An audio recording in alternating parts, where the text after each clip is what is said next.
বারান্দায় রোদ্দুর, বারান্দায় রোদ্দুর। ব্যস্ত নগর, ব্যস্ত মানুষ, অস্থির এই সময়, বদ্ধ ঘরে রুদ্ধশ্বাস, জীবন গল্পময়। বারান্দায় রোদ্দুর, গল্পগুলো অল্প অল্প, চেনা কিংবা জানা, একটু আলো একটু আধার, সুখ দুঃখে ঘেরা।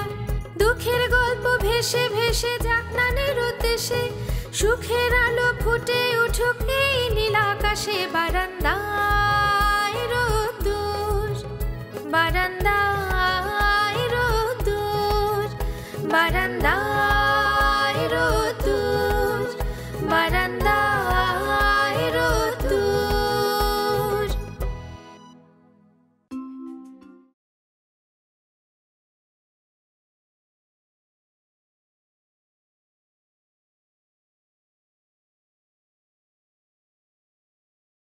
অবশ্য করিনি, কিন্তু বাবা আপনার জন্য করতে আমার মোটেও সমস্যা হবে না।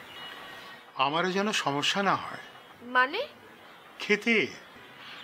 ও না না, আমি তো রান্না করে প্রথমে মাকে খেতে দেব, মা যদি পছন্দ করে তবেই না আমি আপনাকে খেতে দেব। তোমার মাথায় না বৌমা অনেক বুদ্ধি আছে। ওই বাবা, আসলে আমার মাথায় কোনো বুদ্ধিই নেই। এই যে কতদিন ধরে ভাবছি, তারপরেও কিন্তু আমার অসমাপ্ত কাজটা কি হবে সেটা ভেবে কিছুই পেলাম না। বৌমা একটা কাজ করো, এখনো তো 7টা দিন বাকি আছে, তাই না? তুমি তুমি বেশি করে দুধ, বেশি করে কলা, বেশি করে ডিম এগুলো খাও। ঠিক আছে বাবা, সেটা না হয় খেলাম, কিন্তু আমার যে আপনার কাছে কয়েকটা ব্যাপারে জানার ছিল। কি জানতে চাও বলো। বাবা, আমি কি আপনার মেয়ে নই? কি বলছো? অবশ্যই তুমি আমার মেয়ে, তুমি আমার বড় মেয়ে, অ্যান্ড আই লাভ ইউ। তাহলে তাহলে বাবা, আমার অসমাপ্ত কাজটা কি হবে সেটা বলে দিন না প্লিজ বাবা, প্লিজ। আমার ঔরসজাত আরও যে 2টি কন্যা আছে, তাদের কি বঞ্চিত করা হয় না?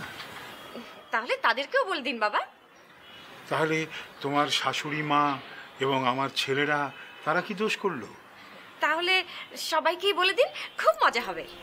আমি কি বোকা, এত কষ্ট করে নোটিশ লিখে তারপরে কষ্ট করে বোর্ডের মধ্যে নোটিশটা সাঁটিয়ে দিয়ে। আচ্ছা, আমি কি এতটাই বোকা পাপড়ি? জি না বাবা।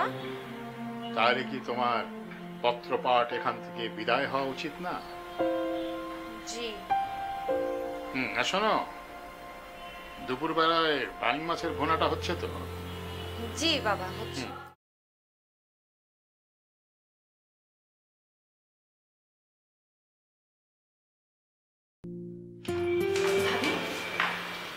লাভ হবে না অনিমা। বাবা কিছুই বললো না ভাবি? না, কত করে এনিয়ে বিনিয়ে জানতে চাইলাম, কিছু তো বললোই না। উপরন্তু এখন আমাকে কুচি কুচি করে আলু দিয়ে পাইন মাছের ভুনা করতে হবে, আবার নাকি রসুনও দিতে হবে। তার মানে ভাবি বাবাকে খাবারের জিনিস দিয়ে পটানো যাবে না। আচ্ছা, মেজো ভাইয়া কি দিয়ে চেষ্টা করেছিল? ভরা কটাল আর মরা কটাল। এ দুটো আবার কি? জোয়ার ভাটা। ও আচ্ছা আচ্ছা আচ্ছা ভাবি, আমি বাবাকে কিভাবে পটাই বলো তো? তুমি এক কাজ করো অনিমা, দৌড়ে গিয়ে বাবার পা দুটো জড়িয়ে ধরো, কিন্তু খেয়াল রাখবে বাবা যাতে পড়ে না যায়। আচ্ছা আচ্ছা, তারপর? বাবা যতক্ষণ না পর্যন্ত বলছেন যে তোমার অসমাপ্ত কাজটি কি, ততক্ষণ পর্যন্ত পা ছাড়বে না। কিন্তু বাবা যদি লাথি দেয়? আরে যে গরু দুধ দেয় তার তো লাথি খাওয়াই যায়। কিন্তু ধরো ভাবি, মানে আমি শুধু লাঠিটাই খেলাম বা দুধটা পেলাম না, তখন? তখন তুমি মাথা নিচু করে বড় বড় শ্বাস নিতে নিতে ফেরত আসবে। বড় বড় শ্বাস ফেলবো কেন? তাতে করে তুমি কান্নাটাকে আটকাতে পারবে। লাথি খেলে তো তোমার কান্না আসতেই পারে। তুমি কিন্তু আমাকে ভয় দেখাচ্ছ ভাবি। আরে না না, একটু মজা করলাম আর কি। তুমি হচ্ছে আমার বড় ননদিনী, তোমার সাথে একটু একটু মজা তুমি করতেই পারো। যাও, সাহস নিয়ে এগিয়ে যাও, জয় করে ফেরত আসো। তোমাকে আমি হরিণের দুধ দিয়ে বরণ করে নেব। যাও যাও যাও।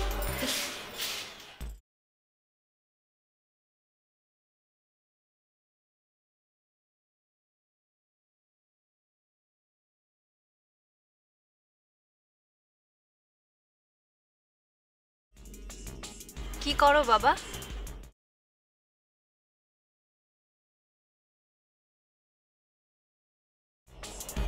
ঘাসের কাছে বসে একটা মানুষ কি করতে পারে? ছাগল হলে না হয় ঘাস চিবোতাম। বাবা এভাবে কেন কথা বলছো? কেন বলছি, এই যে তোরা এসে এসে আমাকে অনুরোধ করছিস, আমাকে কি ছাগল পেয়েছিস? না বাবা, আমি তো কোনো অনুরোধ করতে আসিনি। আমি ভাবির কাছে শুনলাম যে তুমি ছাদে একা বসে আছো, আর ছাদে তোমার সঙ্গে বসে বসে গল্প করার মজাই আলাদা। ও, তার মানে এবার তুই আমাকে গাধা ভাবছিস? না না বাবা, আমি তোমাকে জি জি বাবা, তুমি এভাবে কেন বলো? ও, তার মানে তুই বলছিস আমি বোকা না, আমি চালাক। না বাবা, তুমি বোকা নও, তুমি হচ্ছে পৃথিবীর সবচেয়ে চালাক বাবা। মানে ফ্রড, ধুরন্ধর, পাটপার, জোচ্চোর এই বলতে চাচ্ছিস তো? আরে ধুরো বাবা, তুমি একটু দাঁড়াও তো। কেন? বাবা আমি তোমার পা ছুঁয়ে সালাম করব। তার জন্য দাঁড়াতে হবে কেন? আমি বসে আছি, আমার পাটা কি এখানে নেই? পা কি দেখা যাচ্ছে না? এই পা ছুঁয়ে সালাম করলে কি আমার আশীর্বাদ তোর উপরে বর্ষিত হবে না? বাবা তুমি আমার সঙ্গে এভাবে কেন কথা বলছো? কারণ তোরা মতলবী, তোরা ইনিয়ে বিনিয়ে আমার কাছে এসে কথা বলছিস। হঠাৎ তোর আমার পা ছুঁয়ে সালাম করতে ইচ্ছে করলো কেন? আজকে কি তোর জন্মদিন? তোর রেজাল্ট বেরিয়েছে, নাকি তোর গান রেকর্ডিং হবে? কোনটা? তুই তো আজ থেকে 7 দিন বাসার বাইরে যেতে পারবি না, তাহলে সালাম কেন? বাবা বলো না, আমার অসমাপ্ত কাজটা কি? যদি বলতাম তাহলে কি নিচের ঘরে নোটিশ টাঙিয়ে দিতাম? যা নিজের ঘরে যা, ঠান্ডা মাথা ভাব, মগজটাকে একটু কাজে লাগা। বলবেই না? না, তাহলে একটু হিন্টস দাও। সেটাও দেব না। এবং শোন, নিচে যা, কেউ যেন আমার কাছে আর না আসে। তুমি একটা পচা বাবা।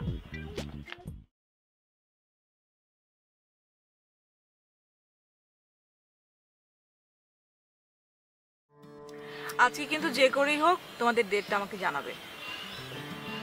হ্যাঁ, মাকে বলেছি পাপড়ির সঙ্গে কথা বলতে। মা আমাকে ফোন করে জানালেই আমি সঙ্গে সঙ্গে তোমাকে জানিয়ে দেবো। বুঝলু, আমার খুব টেনশন হচ্ছে। আখি, দেখো না কোনোভাবে জানতে পারো কিনা।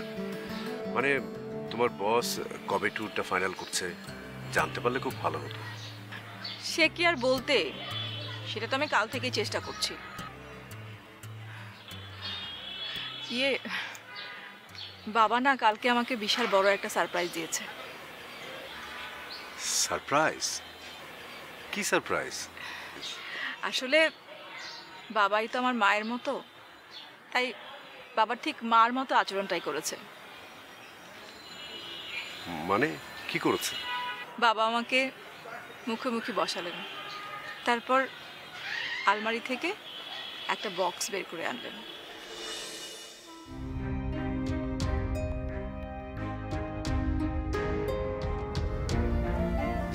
কানের দুল, তোর মায়ের।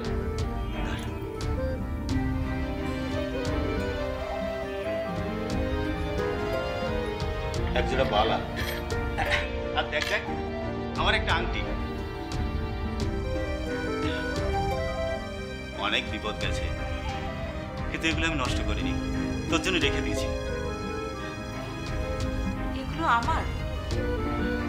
হ্যাঁ, ওই আংটিটা বসবো। মাই গড, কিন্তু বাবা রাখির জন্য কিছু? ও এসব পছন্দ করে না। আর তারপর ও যদি ভাত চায় তুই দিবি, তুই তো বড় বোন।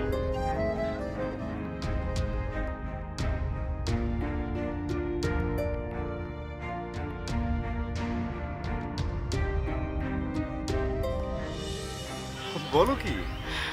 হ্যাঁ, আমার যে কি ভালো লেগেছিল না, কিন্তু যখনই অফিসের কথা মাথায় ঢুকছে মেজাজটা খারাপ হয়ে যাচ্ছে। কেন? আমার মতো হয়ে যাও, টেনশনের সঙ্গে বন্ধুত্ব করবে না। মানে টেনশন করবে না, টেনশন করে যখন লাভ হবে শুধু তখনই করবে। সেটা আবার হয় কখনো? হয় হয়। এই যে তোমাকে একটা এক্সাম্পল দিই, ধরো যে একটা খেলা নিয়ে একটা সমস্যা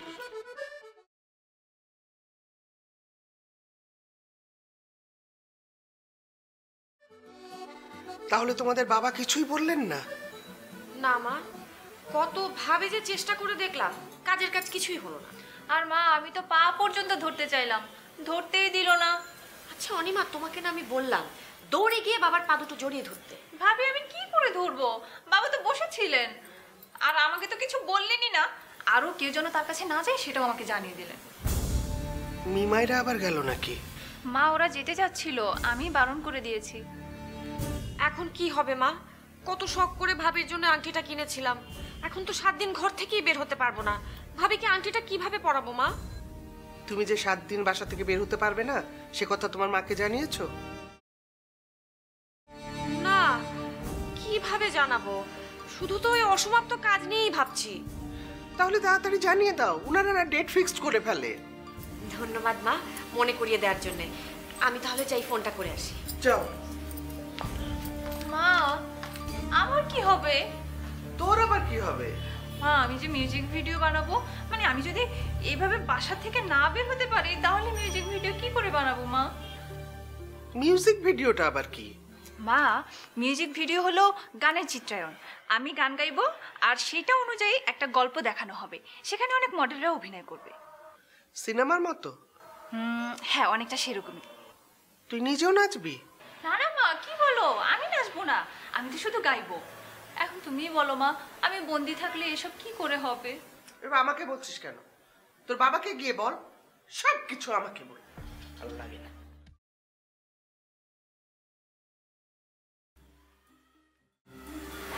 কি ভাইয়া, ভেবে কিছু পেলে? তোমার কোন কাজটা বাকি আছে? হ্যাঁ, সেটা খুঁজে বের করাই হচ্ছে মামুন গোয়েন্দার প্রথম কেস। বাবা তো আমাকে রিজেক্ট করে দিয়েছে, সো কাজটা আমারই করতে হবে। এখন লাগবে শুধু একটা ক্লু। এই, তুই কোথায় যাচ্ছিস? ভাইজান জহির ভাইয়ের দোকানে কুলু আনতে। হ্যাঁ জি, জহির ভাইকে গিয়ে কব আমার একটু কুলু দেন। যদি তার দোকানে না থাকে তার সাথে পরামর্শ করে যেখানে পাওয়া যায় ওখান থেকে গিয়ে নিয়ে আসবো। তাই না? তুই কি জানিস ক্লু মানে কি? জেন্দা ভাইজান। তাহলে এরকম ব্যাঙের মতো লাফাতে লাফাতে কোথায় যাচ্ছিস? না, ভাবলাম দৌড়াই গিয়ে জহির ভাইরে কই যে আপনার ক্লু লাগবে, উনি তো আপনার বিষয়ে সব জানে। কনে ক্লু পাওয়া যাবে উনি কয়ে দেবেন, আর ওনার কাছ থাকলে উনি দিয়ে দেবেন। নিমাই, ওকে বুঝিয়ে বলতো ক্লু মানে কি?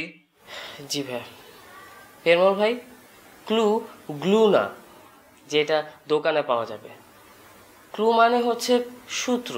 কোনো কিছু খুঁজে বের করার জন্য মানুষের সূত্র দরকার হয়। কোনো কিছু খুঁজে বের করার সূত্রকে ক্লু বলে। আমাদের এমন একটা ক্লু লাগবে যা ধরে ধরে আমরা পৌঁছে যাব রহস্যের কিনারে। ভাইয়া, তাহলে তোমাকে তো প্রথমেই বাবাকে অবজার্ভ করতে হবে। বাবা কি করছে, কোথায় যাচ্ছে, কার সাথে কথা বলছে, কিভাবে কোন দিকে তাকাচ্ছে, এভরিথিং তোমাকে অনেক ডিপলি অবজার্ভ করতে হবে। সেটা আমার সহকারীরা করবে। নিমাই, পেরমাল,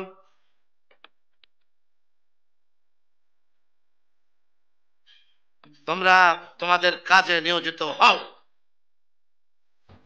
ভাইয়া, আমি আপাতত বইপত্র ঘেটে কিভাবে রহস্য আরো ভেদ করা যায় সেটা দেখি, আর এই কাজটা পেরমল ভাই করুক। কি করতে হবে আমাদের শুধু কয়ে দেন। আরে বললাম না, মানে মিমাই বললো না ওই বাবাকে অবজার্ভ করতে হবে। কিভাবে করতে হবে? আরে সেটা করতে হবে ওই লুকিয়ে এবং গোপনে, সন্তর্পণে, বাবা যেন কিছুতেই টের না পায়। ঠিক আছে ভাইজান, তাহলে পরে আপনি বসেন, আমি এখনই আসতেছি।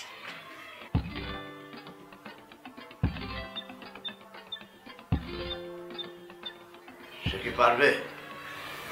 পারবে, আবার পারবে না। মানে কি অর্থ?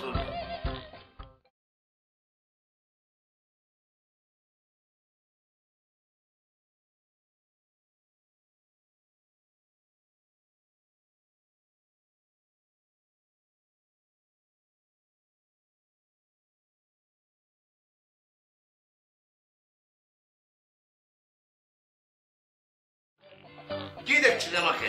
হ্যাঁ, ভাবছিলাম তোমার এই গোয়েন্দা কাজের জন্য যদি একটু টেকনিক্যাল সহযোগিতা নেওয়া যেত, কোনো ধরনের মুভিং ক্যামেরা, তুমি বাবাকে খুব তোমার ঘরে বসে অবজার্ভ করতে পারতে। টাকা পাবি কোথায়? ক্যামেরা কিনবি? সব তো আছে, সাধ্য আছে। কিছু তো ইনভেস্ট করতেই হয় বড় ভাইয়া। তুই কর, তুই কর, নকুর টাকা নিয়ে যা। ভাইয়া, এটা কোন ধরনের কথা বল? কথা বলিস, আমার একটু চিন্তা করছি। আমি এখন গোয়েন্দা, গোয়েন্দা মামুন।